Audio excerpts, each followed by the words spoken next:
Live from the National News Studio, Sri Lanka.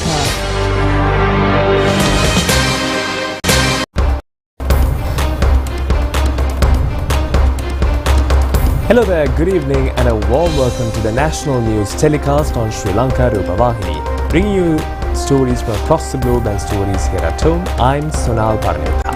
And I am Sutama Jaratna. Now let's take a look at today's headlines.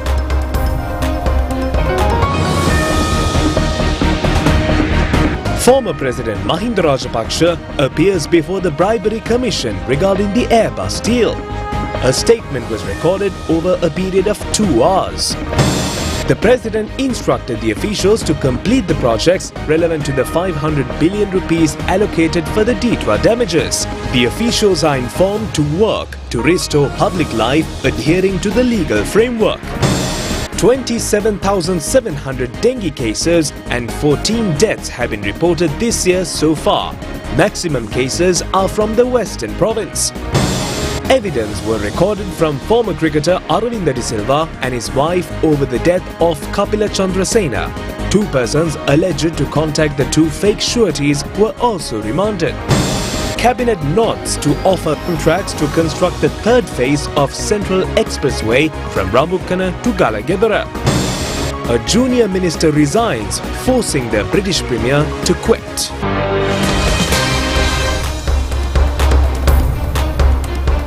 Moving on to those stories and more in detail, former President Mahinda Rajapaksa paid a visit to the Commission to investigate bribery or corruption in the morning today.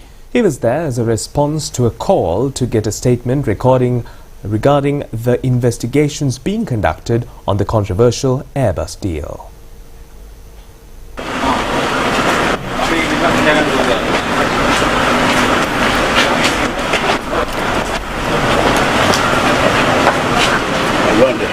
I wonder, other things in the common? Investigations are being conducted by now regarding an incident of bribery of $2 million during the purchase of Airbus aircrafts for Sri Lankan Airlines in 2013. Former President Mahinda Rajapaksa arrived at the Bribery Commission around 9:30 in the morning today to provide a statement and was there for about 2 hours. Former President Gotabaya Rajapaksa and a group of party supporters were also present at the Commission premises. Meanwhile, former Minister of Aviation Priyanka Jayaratne was also informed to be present before the Bribery Commission and he was too present there for about 4 hours to make a statement and later left the premises. President Anura Kumara Dissanayake stressed the need to complete the relevant projects implemented under the 500 billion rupees allocated by the government for the damages caused by Cyclone Ditwa within this year itself. The President stressed this fact at the Matale District Special Coordination Committee meeting held today, pointing out that there is no hindrance for state officials to achieve their duty properly. The President requests them to join hands to build up the public life, working within the legal framework. Special Coordination Committee meeting was held at the Veera Kappatipala Hall in Matale. The President pointed out that it is the responsibility of the political authority and public officials as well as to mediate to utilize 500 billion rupees fund allocated by the government productively and efficiently for the well-being of the affected people and for the development of the area. President Anura Kumara Dissanayake said that there is an attempt to create a certain fear among government officials. He advised that no one should be afraid unless they are involved in irregularities. He emphasized that for a country to move forward, people must both submit to and respect the law. He pointed out that a culture had been developed where those with political support, power or wealth felt they were above the law, and he stressed that the country cannot continue like that and it needs a transformative change. The President questioned why taking a statement during an investigation should be treated as a major catastrophe. Asking if anyone is above the law, he noted that even if his own name were mentioned in relation to an incident, he should be able to provide a statement. He assured that the law will not be implemented unfairly or out of vengeance, hatred or anger, but will be applied justly. He encouraged people to speak up if the law is not being applied fairly, noting that legal avenues exist for such situations. Furthermore, he explained that a legally secure country is a hallmark of a civilized state. He observed those who thought the law would never reach them are now finding it difficult to cope when it does. He asserted that the law will be enforced regardless of status or past influence. He highlighted that several former presidents have been found by the Supreme Court to have violated the Constitution, questioning what remains for the country if its leaders break the law. Finally, he stated that the government is striving to ensure everyone operates within the framework of the law. The president also widely inquired the steps taken to normalize the life of affected people and compensation process for the lives, houses and property destroyed by the cyclone and the progress of these activities. The 25,000 and the 50,000 rupees allowances allocated for the affected families have been totally paid within the Matale district. The officials informed the president that the payment of students' allowances of 15,000 and 10,000 rupees have also been completed. In Matale district, 254 houses have been totally damaged and 3,829 houses partially damaged. The officials stated that compensation for all houses that can be paid without an estimate have also been completed at present. Estimates are being calculated for the rest of the houses. President Anurakumara Dissanayake inquired if only 180 out of 254 individuals have been identified for compensation payments. He noted that there were 74 remaining cases and questioned how those would be resolved. Female speaker explained that because the houses of those affected were completely destroyed, they were eligible for full compensation. However, she noted that the land titles often belong to other parties, making it impossible to pay compensation under the current circular without proof or ownership. The male speaker added that certain practical issues were also arising and confirmed that 28 individuals were still in the decision-making process. He illustrated a potential conflict where a young brother might be living in a house owned by his older brother. In such a case, the older brother might not consent to the younger brother receiving compensation to build a new house. The female speaker explained that because the houses of those affected were completely destroyed, they were eligible for full compensation. However, she noted that the land titles often belong to other parties, making it impossible to pay compensation under the current circular without proof or ownership. She proposed that since the occupants of the damaged houses were the ones actually suffering, often having no other land or home, the circular should be amended. She suggested that regardless of the formal ownership, these individuals should be provided with an alternative solution or compensation. The president also inquired the progress of the road development program in the cyclone-affected Matale district. President Anurakumara Dissanayake remarked that the core issue was whether the land belonged to the claimant or not. He suggested whether ownership of a house could be verified using the voter registration list. He emphasized that a new directive needed to be issued to avoid such complications.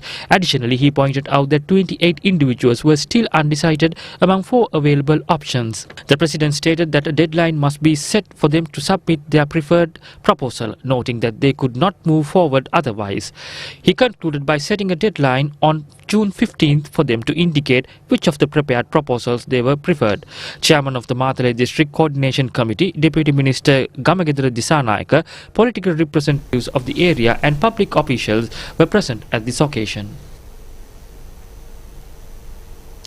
Meanwhile, the Department of Meteorology states that the existing rainy condition is expected within the next few days as well.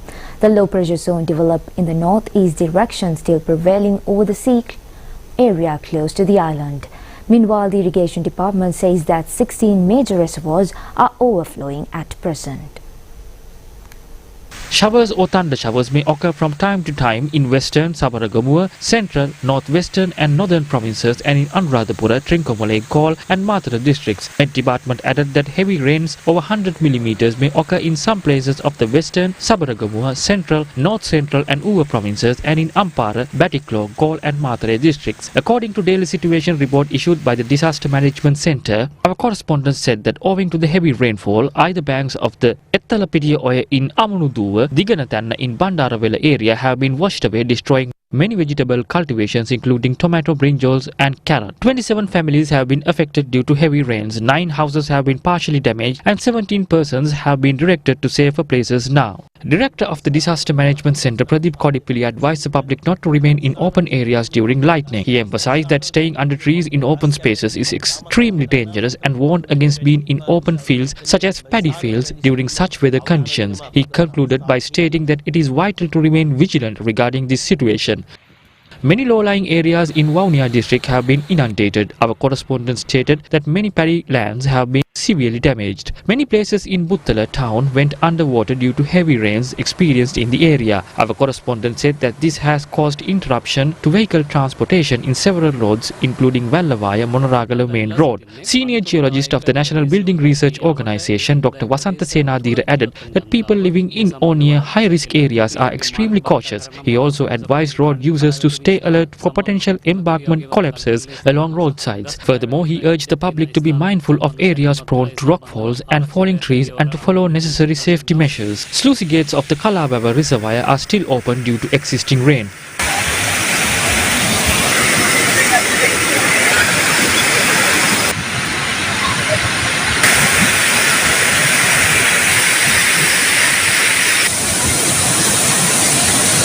Sluice gates of the Rajangane Reservoir are also been releasing a water flow of 14,287 cubic feet per second to Kalaoya River.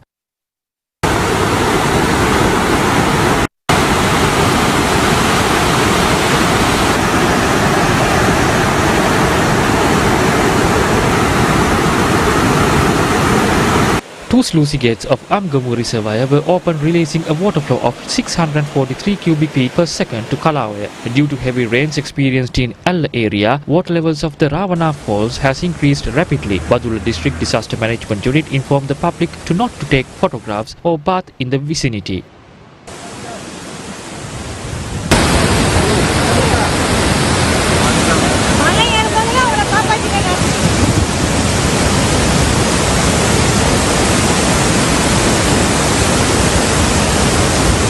Director of Irrigation Department Engineer L.S. Surya Pandara pointed out that based on current water levels and their rate of increase, rivers have not yet reached a dangerous level. He noted that with rainfall in the upper catchment areas of the Mahaveli system, water levels in many reservoirs are gradually rising. Consequently, he expressed his belief that the current capacities would be sufficient for power generation. The director added that while water levels in reservoirs like Victoria and Kotmale remain relatively low, he expects future rainfall to meet those requirements. 27,754 dengue patients and 14 deaths have been reported this year so far. According to the National Dengue Control Unit, 50% of these patients were reported from the Western Province. Patients are being reported from all the 25 districts as of now, and the National Dengue Control Unit added that more patients from Colombo, Gampaha, Mathura, Gaul, Ratnapura, Kalutara and Kandy districts. Community Health Specialist Dr. Pershila Samaravira of the National Dengue Control Unit said that there is a tendency for the disease to increase every year with the onset of monsoon rains. She emphasizes that the public should identify and eliminate mosquito breeding sites and advise anyone experiencing high fever along with at least 2 symptoms such as body aches, muscle pain, headaches, vomiting, nausea or red rashes should consult a qualified doctor to confirm whether they have contracted dengue. She further noted that there has been an increase in cases of dengue compared to the previous year. Director Anti-Filarial Campaign Dr. Prasanga Singha said that filariasis like dengue and malaria is a mosquito-borne disease. He mentioned that WHO has certified that the disease was eliminated as a public health problem in Sri Lanka by 2016, but clarified that this does not mean the disease has completely vanished. He noted that it still exists, though at a significant lower level. Unlike malaria and dengue, filariasis is not prevalent in every district of Sri Lanka, but is specifically found in Hambantota, Mathura, Gaul, Kalutara, Colombo, Gampaha and Kurunegala. He pointed out that last year 68 patients were identified, 34 from the local population and another 34 from a group of workers who had arrived from India. He warned that if these carriers are not identified, mosquitoes biting them could spread the infection to others, as the specific mosquitoes that transmit the disease are present in these districts. The director shared the target is to completely eradicate the disease from Sri Lanka by 2030 and urged urged the public to support screening programs in affected areas. He added that when a patient is identified, medication is provided to residents in the surrounding areas where parasites are suspected to be present, announcing that starting this year, a new treatment regimen has been introduced, while previously only 2 types of medication were given. He said they are now administering a triple dose consisting of ivermectin along with the previously used DEC and albendazole, and he concluded by saying that if anyone takes this single dose, they can eliminate parasites from their bodies and help control the spread of the disease in their region. Ministry of Health took steps to interdict 2 doctors regarding the incident of the death of an infant at birth at the Trincomalee District General Hospital. It has been revealed during the initial investigation that the doctors have failed to perform their duty. Professor Pratibha Mahanamaheva emphasized that it is the responsibility of the health service to ensure the right to live of human beings under any circumstance.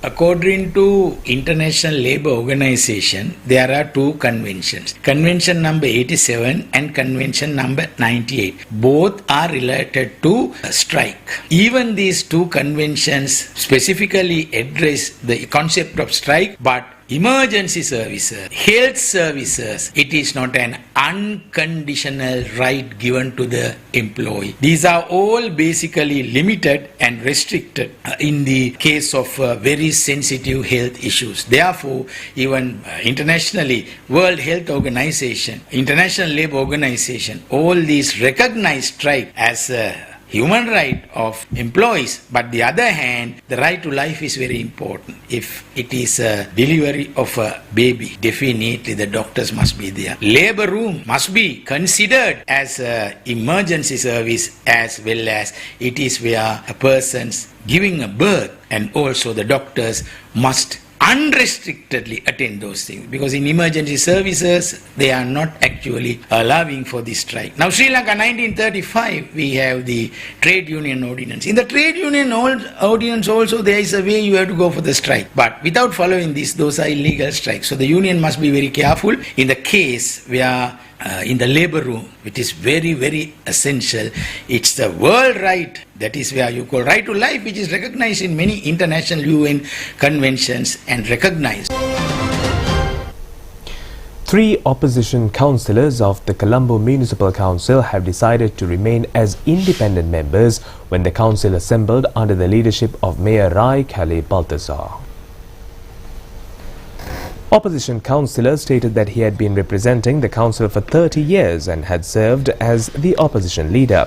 He explained that since the joint opposition was not working together, he had decided to step down from his organising role and would now act as an independent member. He also noted that a member from the National People's Party and another from the UNP named Sunanda had also joined him in becoming independent. A second councillor mentioned that despite his position, there had been ongoing issues for over a year with no real progress. He reported an incident where a senior councillor was assaulted by an independent member after speaking out about the member's alleged corruption. He added that the opposition leader Rishad Sarif had made empty promises to secure power in the next session and had even sent his members to support the accused councillor. As a result, Sunanda declared that he would no longer work with Rishad while he remained the opposition leader. ඊළඟ session එකේ බලය අරගන්න ඕනි හින්දා මෙයා අපිට බොරු වචන පොරොන්දු දීලා අර മന്ത്രിතුමාට සහයෝගය දෙන්න එයාගේ മന്ത്രിවරුන්ව ෆෝරම් යවුවා. හැබැයි මම තීරණය කරා පොදුවේ ත්‍රිසා සාරුක් മന്ത്രിතුමා විපක්ෂයේ ඉන්නකම් විපක්ෂ නායක විදියට එයත් එක්ක මින් ඉදිරියට විපක්ෂය වැඩ කරන්නේ නැහැ කියලා. මම හිතනවා ඒක Third councillor shared his view that the joint opposition was no longer functioning effectively as it was divided into 3 factions. Because of this lack of unity, he decided to become an independent member. He stated that he would choose to align himself with either the ruling party or the opposition, depending on the situation, in order to continue working for the benefit of the Colombo Municipal Council. More local news items on the other side of this short break.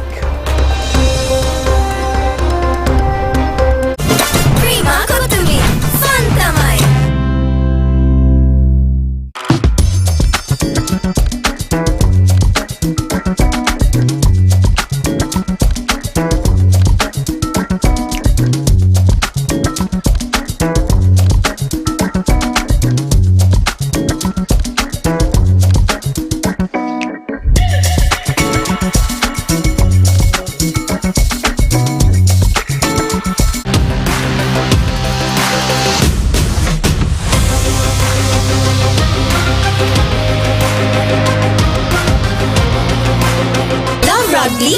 Live rugby. Prima Kotumi. Fun tamai. Live from the National News Studio, Sri Lanka.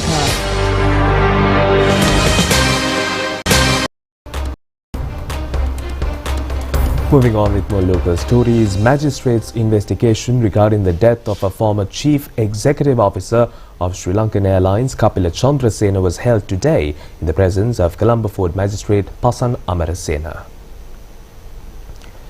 Evidence has been recorded from former cricketer Aravinda De Silva and his wife Priyangi Anushka Vijayanayaka by the Colombo Crime Division. Priyangi Anushka Vijayanayaka is the wife's sister of deceased Kapila Chandrasena. Evidence was recorded for 1 hour and 10 minutes and the court permitted the Colombo Crime Division to forward blood samples of the deceased and 2 pieces of the belt said to be used for committing suicide to the government analyst. The Colombo Crime Division also requested permission to inactivate the private bank cards of deceased Kapila Chandrasena, and the court granted permission for this purpose until the end of the investigations. Further recording of evidence has been deferred till the 14th of this month. Meanwhile, 2 suspects said to have provided 2 fraudulent sureties to give bail to Kapila Chandrasena will be kept under remand custody as per an order issued today by the Colombo Fort Magistrates Court. Kesalvatha police produced the suspects before the court and 1 suspect will be produced before an identification parade as per an order of the court. A person has been killed and another one was fatally injured in an incident occurred at South Pokutuyaya area in Ambalantota at 8:30 p.m. last night. Ambalantota police has started an investigation regarding this incident. The deceased has been identified as a 34-year-old father of 3 children. Police says the father-in-law of the victim has been injured in the incident. 3 persons forcefully entered their residence and committed this crime. The deceased has been identified as a suspect of a 3-member murder at Al Lagoda area in Ambalantota recently. He was in remand custody in this connection and later returned to house on bail. Police suspect this kills was an act of revenge. Cabinet approval has been granted to enter into several memoranda of understanding between Sri Lanka and the Republic of Belarus. These agreements are expected to be signed during the official visit of the Minister of Foreign Affairs, Vijitha Herath, to the Republic of Belarus. Minister Vijitha Herath will be on an official visit to Belarus from today until the 15th. During the visit, the memoranda of understanding will be signed to further develop cooperation between the 2 countries, covering the fields of aviation, higher education and health. Cabinet approval was granted to award the Valawatha land located in Kottawa Town Centre, belonging to the Urban Development Authority, for a mixed development project. This land spanning over 1 acre is to be leased for a period of 99 years. This proposal was submitted to the Cabinet by Minister Bimal Ratnayaka. Cabinet approval was granted to implement the Wari Mahima Ape Urumaya Irrigation Glory Our Heritage National Program with an allocation of 1,000 million rupees. The program is expected to be implemented focusing on small rural projects, Elanga systems and village-centered initiatives. The relevant proposal was presented by Minister K.D. Lalkantha. Cabinet approval was granted to award the contract for the 2nd phase of the 3rd section of the Central Expressway. The section from Ramukana to Galagedara is scheduled to be constructed by local contractors. Steps have been taken to call for bids under 7 contract packages for this purpose. This proposal was also presented by Minister Bimal Ratnayaka. Cabinet approval was granted to amend the State Mortgage and Investment Bank Act. Due to certain existing restrictions, the bank has been unable to maintain its expected targets and profits. The act is said to be amended to suit the current business environment. This proposal was submitted to the Cabinet by President Anurakumara Disanayaka. Cabinet approval was also granted to revise the fines charged for offences under the Employment of Women, Young Persons and Children Act. The fines are to be increased from 10,000 rupees to 100,000 rupees. This proposal was presented by Minister Anil Jayantha Fernando. The International Nurse Day is observed today. The theme for this year is Fight for Rights Rooted in Humanity. This day is celebrated in honor of the birthday of Florence Nightingale, the founder of modern nursing. The objective is to appreciate the dedication and services of nurses engaged in patient care worldwide. International Nurses Day was declared by the International Council of Nurses, established in 1899. With the inception of formal nursing services, Sri Lanka has also celebrated Nurses Day since 1939 as a tribute to the nursing profession. The Ministry of Health and Mass Media has been able to perform a significant role over the past year and half of the advancement of nursing services in the country. Steps were taken to recruit 5,103 students for nursing school training and to grant 33,441 nursing officer appointments during that period. Furthermore, 2,847 nursing officers are scheduled to be recruited soon, while steps have been taken to recruit 659 for post-basic nursing training and 554 Bachelor of Science graduates for induction and coordination training. A noteworthy achievement by the Ministry of Health and Mass Media is the regularization of the nursing transfer process, which had not been implemented systematically for a long time, providing transfers to nearly 2,500 personnel to locate near their homes or requested workplaces. A commemorative ceremony organized by the All Ceylon Nursing Officers Association to mark International Nurses Day was held at Neurotrauma Lecture Hall of the National Hospital, Colombo. Deputy Minister of Mass Media Kaushalya Ariyaratne and others participated in the event, where floral tributes were paid to the statue of Florence Nightingale. The Secretary to the Ministry of Health and Mass Media, Consultant Physician Dr. Anil Jasinghe, and members of All Ceylon Nursing Association were among those present.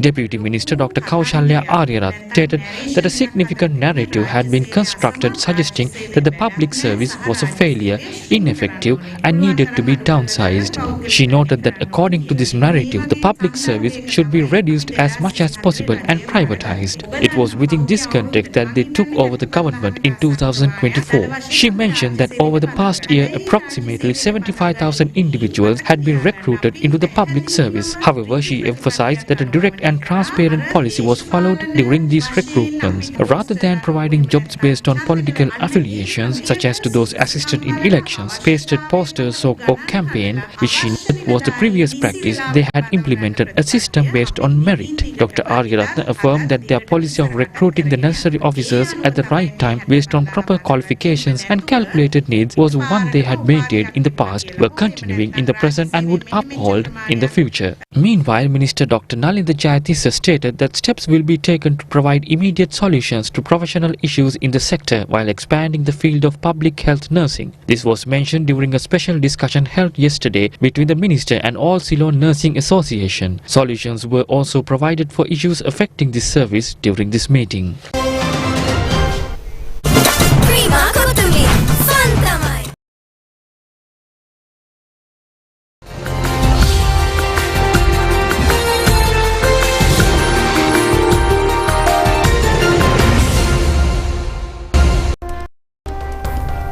And in your foreign news for tonight, the British Prime Minister Keir Starmer is facing calls for resignation, with Junior Minister Meata Fanbule stepping down from her post in protest. A group of cabinet ministers, including Home Secretary Shabana Mahmood, are urging the Prime Minister to announce a timeline for his departure. She has also expressed support for a request submitted by 72 Labour Party MPs demanding the Prime Minister's resignation. The opinion that the Prime Minister must immediately present a time frame for his resignation is currently being heavily debated within the Cabinet. It is reported that several government representatives have already resigned for their position, pressuring the Prime Minister to step down. The Prime Minister maintained that he will not resign.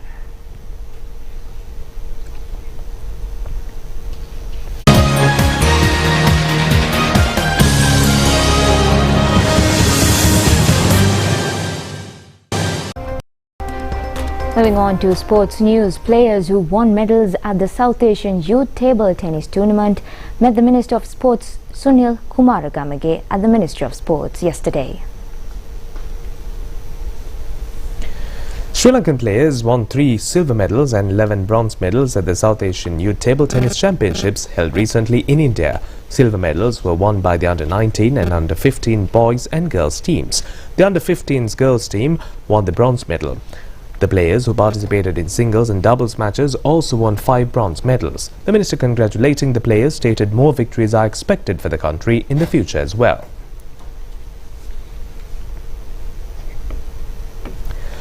A meeting was also held yesterday between the Minister of Sports Sunil Kumar Gamake and the Pakistani High Commissioner in Sri Lanka Dr. Nayar Nasir.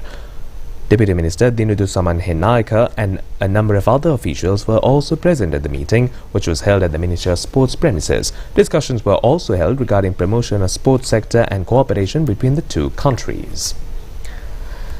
And with that, we wind up the news for you tonight. Join us same time, same place tomorrow as well. Until then, stay safe. It's me, Sunal, alongside Sithami. Have a very good night.